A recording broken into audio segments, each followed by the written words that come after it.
here's the problem that they have right now.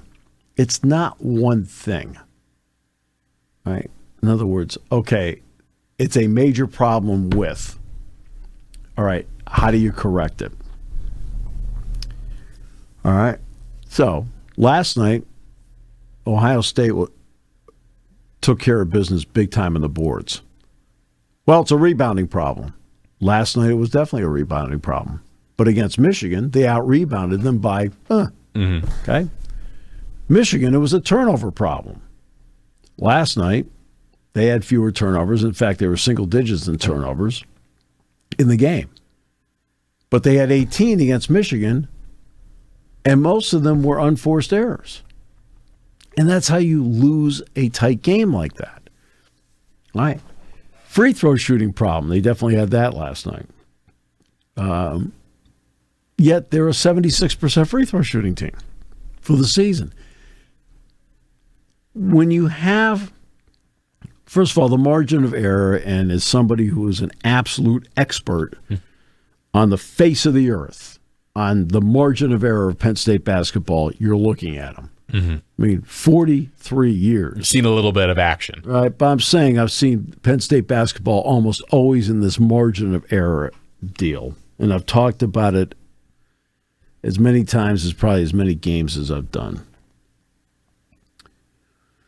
And when you have the margin of error, that means you have to be, okay, you got to keep your turnovers to single digits, which they did. You've got to be competitive on the boards, which last night they were not.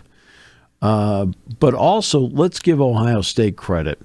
They played the tempo of game that wins for them. They are not a high possession team. They're not a high possession team. They are really down in the, I think they're nearly like between 280 and 320 somewhere in terms of like possessions, adjusted possessions per game. I mean, in other words, like, and you saw last night, they took their time, but they have, I'll tell you, the kid Mobley, watched him on tape, and I really liked him, and I thought, well, let's see what he's like in person. Terrific player, great shooter, but here's what's interesting. 9 times out of 10, the guy that's the point guard, all right, which he is, I mean, Thornton sort of is, but you watch the play, Mobley really handles it more than Thornton does. Is usually the leader in turnovers.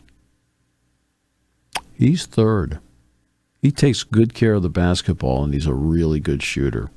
Penn State handled the inside part fine, except for, again, the rebounding part. And that was the biggest issue last night, was that you felt like if this were football, the stat they keep, time of possession, you felt like Ohio State had the ball most of the night. Yeah. Longer possessions, miss a shot, possession kept going with an additional 20 seconds, right? Another rebound, possession will go an additional 20 seconds. And again, Penn State's got to get the ball. I mean, you've got to be the hungrier team. You've got to get the ball. And when you look at, sometimes we talk about let's go back to the Ohio State football game. Football. Jack and I are talking in the postgame show, and they said the most important thing, we made 2 points. I made the point about, look, they're in a 4-game playoff to make the playoff. The other point the two of us made in the postgame was don't let one loss become two. In other words, don't let the hangover of Ohio State linger into the Washington game. And they didn't. They came out and led 28-0 at halftime, and they dispelled that in a matter of an hour. I mean, really, about in 1 hour, they dispelled the whole thing. Last night, they let the Michigan loss on Monday, there's no question in my mind, affect how they played last night. They let one loss become two. It's one thing against Iowa. You lost by one, but you were in the process of stealing the game. Okay? Iowa's opening the door, missing free throws, making bad plays. You almost come back. And Penn State almost stole the game. It would have been basketball robbery if they'd won the game because of how it played out all night. not Michigan. When you're up with 2:08 to go by 5 on the road and you need a stop and a score to make it a 3-possession game, which essentially puts the game away because there are not enough possessions left in the game, and you've got a free throw shooter as a point guard and Ace Baldwin who's 93%, go ahead, foul him all you want. I don't care. Yeah. Right? Because he's going to be handling the ball.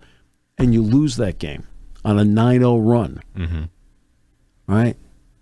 It was like this on the plane coming back.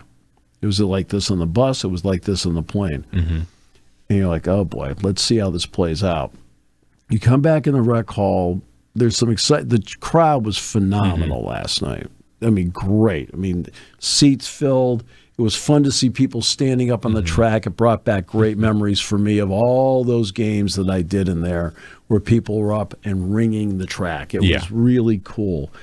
And the crowd was aching to do anything it could to get them to the finish line, but they had to be given an excuse to do it. And there was a couple of good spurts, but nothing sustained to do it. They got off to a good start in the second half, right? And I'd said at the beginning of the second half, I said, here are the two goals. For Ohio State, their goal is to make 10-15. For Penn State, their goal is to make 10-5. Well, they got it to 6. You're like, okay. And then all of a sudden they fell back, and they never got closer than 6.